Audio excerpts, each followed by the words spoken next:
Welcome to Narrowboat Nog in the Nog. I'm Matt, and one of the things we really like to do is rummage around charity shops and find some fantastic new stuff for the boat and for ourselves, like this jumper. We were recently on a rummage round in Rugeley, and we happened to find a vintage narrowboat in one of the charity shops. I know what you're thinking, how on earth did they fit it in the charity shop? Well, come with us and find out.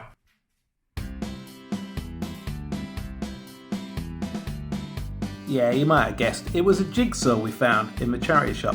The jigsaw itself was 168 pieces, and we thought, well, we'll have a go at this, it can't take us very long. So this is day one of us working out the jigsaw. It was a lot harder than we thought it was going to be. In fact, here I am on day two, finally completing the jigsaw, which turned out to be a rather interesting narrowboat. And here it is completed.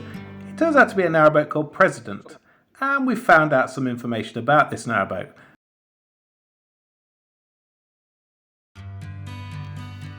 Yeah, so the boat itself is called President. It's a historic steam-powered narrowboat, and it was built in 1909 by fellows Morton and Clayton.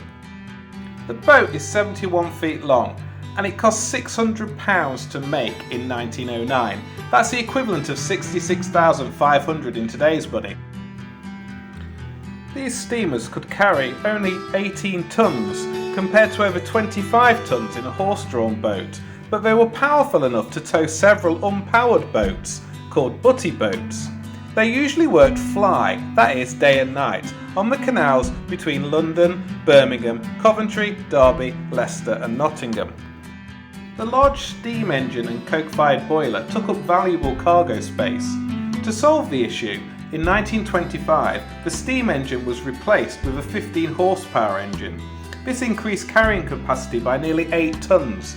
President then spent the remainder of her working life as a motorboat. She was purchased in 1973 by a private owner. She had a derelict hull, and it was restored to her original appearance, complete with a working steam Scotch return boiler. The museum then took ownership of her in 1982 and remains to this day a much loved part of the collection.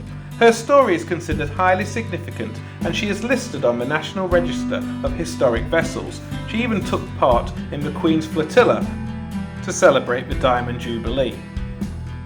Unfortunately, after 30 years of service, President's boiler has been found unfit for purpose and needs urgent replacement. There's a campaign to raise the £87,000 that are needed to complete the project, and the information can be found in the links below.